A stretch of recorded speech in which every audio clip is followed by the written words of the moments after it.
ასეთი შობა თბილისს ჯერ არ ახსოვს.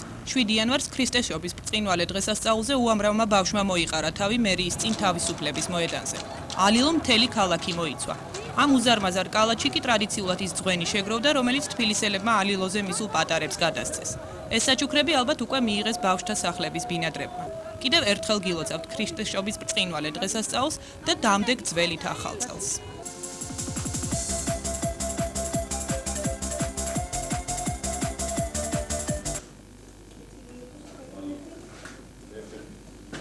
ნამდვილად.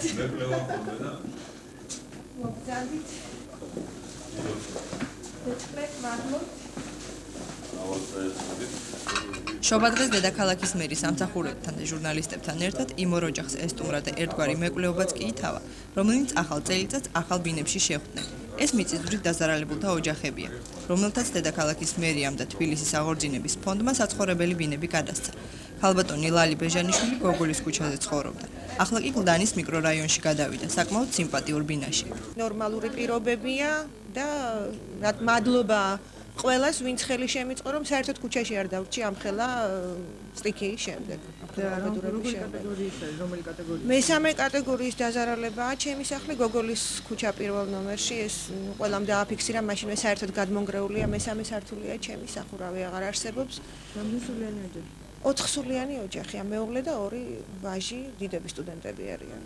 დღევანდელი მონაცემებით 700-მდე ოჯახი ფედერალურმა ბიუჯეტმა და ქალაქის მერიამ უკვე დააკმაყოფილა. როგორც ვარაუდობენ, თვის ბოლომდე 100-120 ოჯახი მიიღებს ახალ საცხოვრებელ ფარგლს. კიდევ რჩება კატეგორია და კიდევ მე დარწმუნებული ვარ, ქალაქის ბიუჯეტი მიმდინარე წელს გაითვალისწინებს თანხებს, ასევე ფედერალური ბიუჯეტი და აი ამ პრობლემას გადაუწყვეტთ მოსახლეობას, რომ მთავარი პრობლემა ახლა არის ეს არის მესამე კატეგორია, რომელსაც ვამთავრებთ.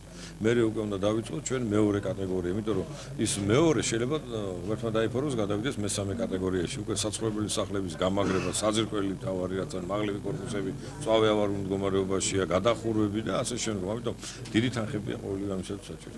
ქალბატონ მალალიმ ნამდვილად ამაღლებული განწყობით გაგვისტუმრა. რის შემდეგაც ვარკეთილი ზემო პლატოზე 30-ე კორპუსის ძებნაში საკმაოდ დრო დავხარჯეთ, რადგან ბინის ახალ მეპატრონეს თავად გაუჭირდა მისი მოძებნა. ქალბატონმა შორენა ნაზღაიძემ თავად შეარჩია ეს ბინა და 14 იანვრისთვის უკვე აპირებს გადასვლასაც. ჯერჯერობით გადმოსული იმდენად არა ვარ და ჯერ კიდევ ვერ ვგზნო, მაგრამ ძალიან მიხარია, იმიტომ რომ ფაქტიურად ვიყავი ქუჩაში.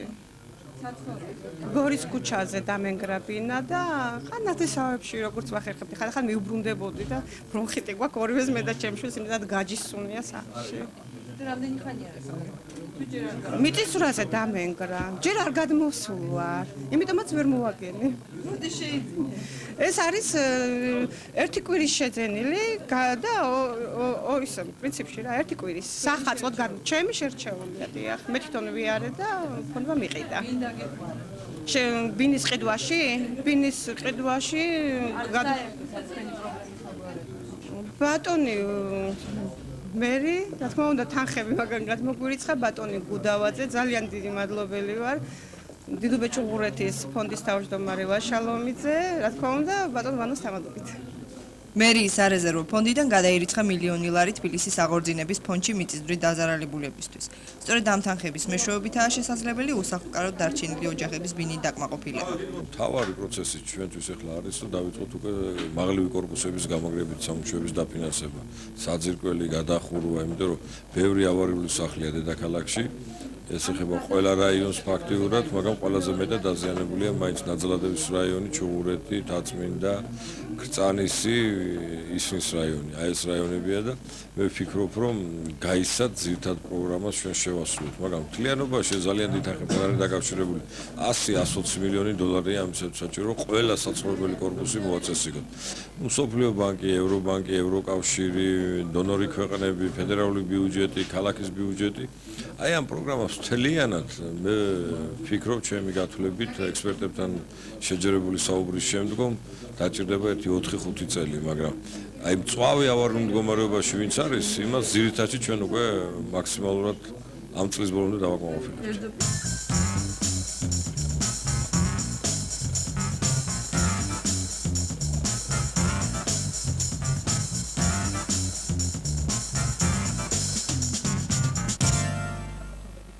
ეს მშვენიერი ნამუშევრები პატარების მიერ დანახული სამყაროა, კეთილი და მრავალფეროვანი.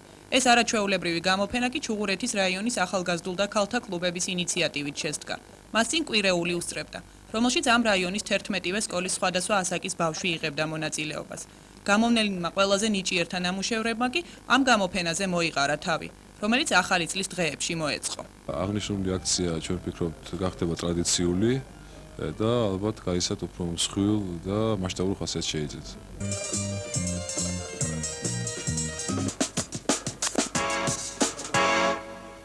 ბაკეს საბურთალოს რაიონულ გამგეობაში წლის განმავლობაში ჩატარებული საქმიანობის გამჭვირვალობის, საზოგადოების ინფორმირებულობისა და მათთან აქტიური თანამშრომლობის გარკვეული გამოცდილება არსებობს.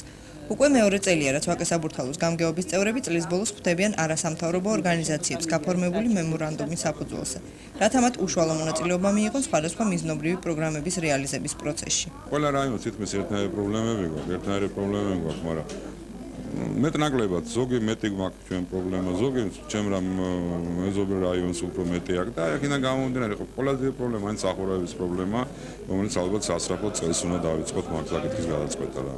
რამდენად გეხმარებიან არასამთავრობო ორგანიზაციები და რა შეა? აბსოლუტურად სულ ყველა საჭიროებო საკითხების გადაწყვეტაში ყველგან იღებენ ისინი მონაწილეობას. ჩვენ საერთოდ ვცდილობთ, რომ ყველაფერი თვალსაჩინოდ იყოს, ღიად იყოს. ჩვენ დასამალე არაფერი არ გვაქვს. ყველამ უნდა იცოდეს თითოეული შემოსული მანეთი სად მიდის და როგორ მიდის. ჩვენ ამისთვის დაფაცა გვაქვს სპეციალური გამოყრული, სადაც ყოველ 3 თვეში ერთხელ ვანახლებთ ამ დაფას და იქ არის ნაჩვენები, ვინ რამდენი თანხა მიიღო, ვინ რამდენი ადამიანს გაუწიეთ დახმარება, რამდენი სახურავი გადაიხურა, სად გზა დაიგო.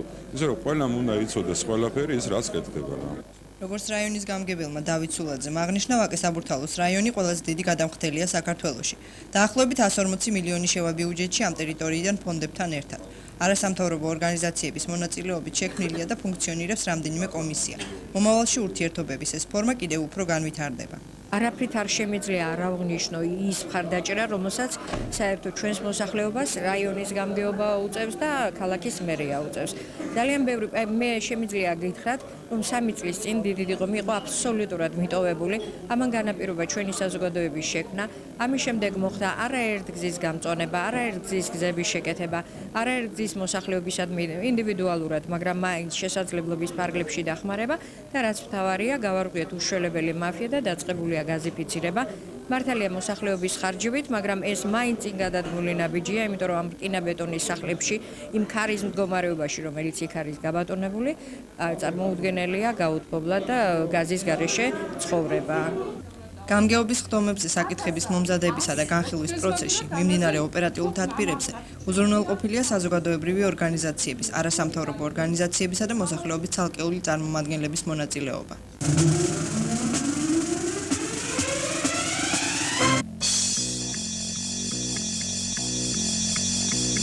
ორშაბათის ტრადიციულ თათბირზე დედაქალაქის მერი თბილისის მთავრობაში მომხდარ საკადრო ცვლილებებსა და მათი პასუხისმგებლობის გადანაწილების თემას შეეხო. ჩვენ ვისაც გონია რომ გამოცდილები ვართ, აი ზუსტად გამოცდილმა შეიძლება ბევრ რაღაცებში უფრო გვაჯობოს, ამიტომ გასაკეთებელი დედაღამის სამუშაო იქნება. შრომა იმისათვის რომ ჯერ თვითონ გამგეობებში დაალაგდეს სიტუაციები, ყველას თავისი ადგილი უნდა მიუჩინოთ, ყველა პიროვნებას, ვისაც მადლობა ეთქვეს, რა თქმა უნდა, მადლობა უნდა გადაუხადოთ და ვისაც მთელი წლების მანძილზე ფერ გაუკეთებია უკვე პენსიასავით ხელფას ვერავის ვერ მივხვდით ჩვენ. მეორე თემა, რომელსაც დედაქალაქის მერით გამოსვლიდან გამოყვებთ, ძველი ახალი წლისთვის თბილისის ელექტროენერგიით უწყვეტი მომარაგება გახდათ. 13, 14, 15 ძველი ახალი წელთან დაკავშირებით 24 საათიანი რეჟიმით მინდა აღვნიშნო, რომ შუქნიშნების საკითხი საბოლოოდ უნდა გადაწყვიტოს ინსპექციამ, პოლიციამ და რაიონის გამგებლებმა ქალაქის სამსახურებმა. ყველა შუქნიშანი ჩვენ ამისათვის ბიუჯეტში თანხები გვაქვს ჩადებული, ელექტროენერგიის საფასურს ვიხდით, ყველა შუქნიშანი უნდა იყოს ქალაქში ჩართული. აუცილებელია გარე განათებაც, ლამპიონები დაემატოს იმ ადგილებში, სადაც ჩვენ პრობლემები გვაქვს და ჩაბნელებულია ვიძახიან ვაზისუბანი, ვარკეთილი, თემქის დასახლება.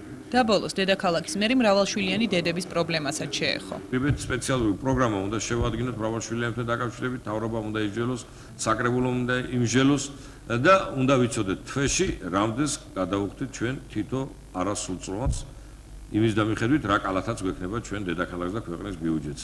ამის გარდა რა თქმა უნდა სახელმწიფოების თემა ამოიწევს წინა პლანზე, ამის გარდა არდადეგები დასვენების თემა, ეს პროგრამები ყველაფერი დამუშავდება და ვისაც ეცონება, მაგრამ ჩვენ როდესაც საბუთების შეგროვებას დავიწყებთ, სახმართველობაში შეაგროვებთ სოციალური განყოფილება პასუხისმგებელი იქნება ყველა გვარზე, ყველა არასრულწლოვანზე გამგებლის მოადგილე და გამგებელი, როგორც ქალაქში ვიქნებით ჩვენ პასუხისმგებელი.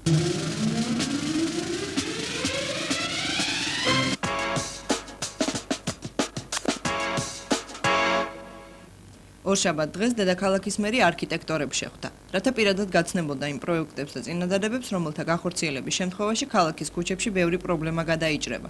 საუბარი იყო ვარაზის ხევის კვანძზე, დიდუბე ნაძალადევის ხიდის მშენებლობაზე, გაგარინის მოედანზე დაზიანებული კომუნიკაციების აღდგენაზე, მარჯანიშვილის გამზირზე და ასე შემდეგ.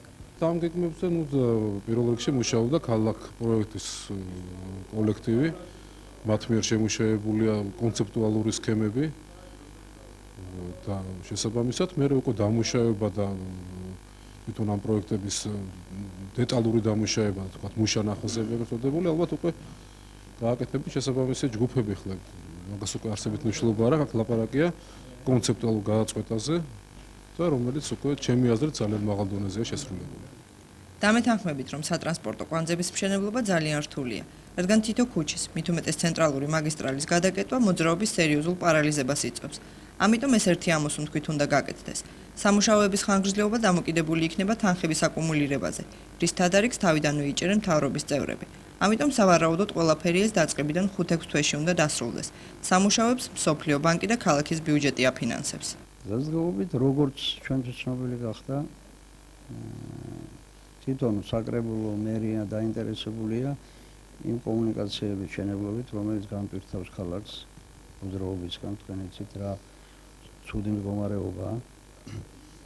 და მაგისტრალური გადაწყვეტილებებია ვარაზის ხევის კვანძის მოწყობა, ჭავჭავაძის პროსპექტის გადაკვეთაზე და ვახუშტის ხიდის გაგრძელება. ესე იგი, ორი რაიონის, დიდუბის და ნაძალადევის რაიონის დამაკავშირებელი ღონისძიება, რომელიც ყველაზე მნიშვნელოვანია ქალაქის ტრანსპორტის განპირთვისათვის, ეკოლოგიური პირობების გაუმჯობესებისთვის და სხვადასხვა ბევრი ფაქტორი. სერიოზული საუბარი იყო მიწისქვეშა კომუნიკაციების მშენებლობა აღდგენასთან დაკავშირებით. ეს პრობლემა აწლეულების განმავლობაში აწუხებს ქალაქს და დროდადრო ამინდის ცვალებადობასთან ერთად მტკივნეულად იჩენს თავს. ქალაქის ბიუჯეტისა და მსოფლიო ბანკის ფინანსური დახმარების წყალობით ყველა ეს პროექტი ნელ-ნელა რეალიზაციაში მოვა. მომდევნო გადაცემაში ჩვენ რეალურად ადგილზე გიჩვენებთ, თუ სადრა გაკეთდება და მოვისმენთ კომპეტენტურ პირთა ახსნა განმარტებებსაც ამასთან დაკავშირებით.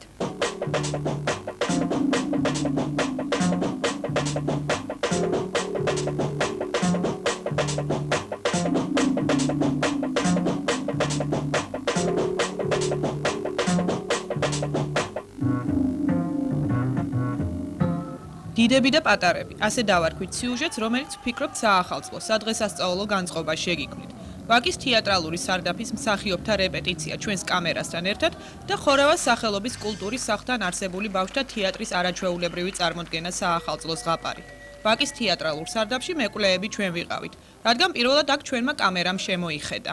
სხვათა შორის მინდა ვთქვა, რომ აი ამ არაჩვეულებრივ თეატრში აი ესეთი განათების ქვეშ პირველად მიმდინარეობს გადაღება. მეკვლეები გახდით ხორავას სახელობის კულტურის სახლში. პატარების მიერ წარმოდგენილი არაჩვეულებრივი საახალწლო ზღაპარიც პირველად ბავშვებთან ერთად ჩვენმა კამერამ დააფიქსირა. ეს მშვენიერი ზღაპრული წარმოდგენა საათი და 15 წუთი მიმდინარეობდა. და აქ 23 მუსიკალური ნომერი იყო. დანიშნულება ამ სპექტაკლს ჰქონდა ის, რომ ბავშვები ყოფილიყვნენ მხიარულად და დარბაზშიც გადასულიყო ეს მხიარულება და მე მგონი რაღაცა მოხდა ამ დაგვარი და ამიტომ მხიარული ვარ, იმიტომ რომ ბავშვებიც მხიარულები არიან.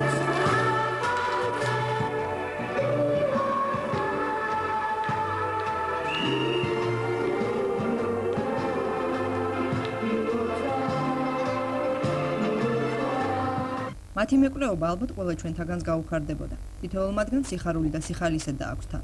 ისინი ხომ გარდასახვის საოცარი ნიჭითა და უნარით დააჯილდოვა ღმერთმა. საინტერესოა, რომ ხშირ შემთხვევაში ერთმანეთის მეკვლეებიც თავად არიან. ორი წელიწადი იყო ძალიან რთული ჩემ ცხოვრებაში, როდესაც ვალოდია იყო მეკვლე, ჩვენ დირექტორი და მას მაშინ ფეხით კიოდა თან. კოჭლობდა და აი კოჭლი მეკვლე არ ეზარებოდა და მოდიოდა ხოლმე. ის დიდი მადლობა ვლადიმერს ამისთვის. ის ორი წელიწადი რომ მაჩუკა, ჩვენ ცოცხლები გადავრჩით მიუხედავად ყველაფრისა და თუ კიდევ ერთხელ მოვა, მაინც გადავრჩებით, ნუ გეშინია. ნე მეკლე არ ყოფილა არადროს. სამწუხაროდ რაღაცნაირ ნუ ეხა არ გიგონოთ რომ რაღაცა ახალი რაღაცა არ რაღაცა, მაგრამ არ ყოფილა და რა გვეყოლ მივიყვები. მიუხედავად იმისა, რომ ერთ-ერთი მათგანის მეკვლეობა ალბათ ყველაზე სასურველია თქვენთვის, თავად ესე არ ფიქრობს. მე ვიყავი ერთადერთხელ და რაღაცნაირად ტკივნეული ამბავი მოხდა ჩემი მეგობრის ოჯახში და იმის მერე აღარასოდეს აღარ ბედავ ეგეთი რაღაცა გავაკეთო ვინმეს მეკვლევი აღარ ვიტყვი ახლა საახალწლო გადაცემა ისეთ საშინელება მოხდა იმ ოჯახში და აღარ თავისუფლებას არ ვაძლევ რაღაცნაირად ჩემს მარჯვენა ფეხს დავაბრალე ეს ყველაფერი მიუხედავად ცუდი ფეხისა, დუტას კარგი ენა და გარდასახვის საოცარი უნარი აქვს. ამ კონკრეტულ შემთხვევაში მან ჩემი ჟურნალისტის ფუნქციაც კი იკისრა. აბა ვინ გეტყვის კიდე მეკვლეობაზე რამეს? თქვენ როგორი მეკვლე ხართ ბატონო ოპერატორო? არ ყოფილა არასოდეს ჩვენი ოპერატორი? მივიდოდი, ვიტყოდი, გათხოვილიყავი რაღაცა, მეორე წელს თხოვდებოდა. ასე დავაოჯახე, გეტყვი, 5 დედმამიშვილი. ჩემ მეკვლეობაში. ასე რომ მე მგონი კაი ფეხი. თეატრალური სარდაფის მსახიობებს თავთავიანთი საახალწლო სურვილებიც აქვთ. თეატრისთვის კი ყველაზე მეტად განათება სჭირდებათ, რომელსაც თოვლის ბაბუა ალბათ ძველით ახალი წლისთვის მაინც მოუტანს. კაი, თოვლის ბაბუა თუ არა ერთი კეთილი ბაბაიაგა მაინც რომ მოსულიყოს და აი ესე რაღაც ბევრი საჩუქრები და სურპრიზები გაეკეთებინოს ჩვენი თეატრისთვის. მე ჩემს ცხოვრებაში არაფერს არ შევცვლიდი.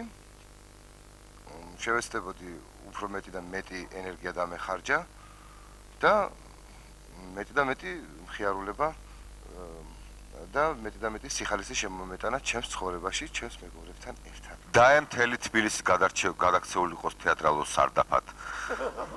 რაც თქვენ მიწის ქვემოთ არის, ჩვენ ვიქნებით, რაც მიწის ზემოთ არის, თქვენ იქნებით და ვიყოთ ასე ზევით თქვენ მიმოსვლაში. შევახსოთ ერთმანეთი ბატონო. პატარა მსახიობების საახალწლო ზღაპრის პერსონაჟთა სურვილები კი ასეთია. მინდა კიდევ იყოს კონცერტი. თოვლი იყოს ბევრი. სიხარული და ბედნიერება. მთელი საქართველო გაბრწყინებოდეს. მოკლედ ერთი სიტყვით ვიტყვი, ყველას გვინდა რომ საქართველო იყოს კარგად ბედნიერი და ყველას გვინდა რომ ყველა ხალხი იყოს ისეთი ბედნიერი, როგორც ჩვენ დღეს ვართ.